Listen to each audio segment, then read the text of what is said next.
నా పేరు యాకూబ్. నేను ఈడికి రాకముందు నాకు థ్యాంక్స్ ప్రేయర్ అంటే ఏందో తెలియదు. సారు ఆయిల్ అనౌంటింగ్ రోజు నాకు చేపెట్టిన థ్యాంక్స్ గివింగ్ వచ్చింది.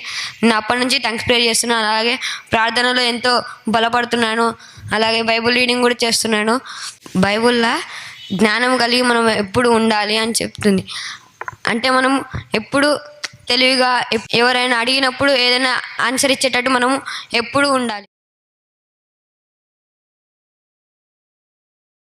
నా పేరు యాకూబ్. నేను ఈడికి రాకముందు నాకు థ్యాంక్స్ ప్రేయర్ అంటే ఏందో తెలియదు. సారు ఆయిల్ అనౌంటింగ్ రోజు నాకు చేపెట్టిన థ్యాంక్స్ గివింగ్ వచ్చింది.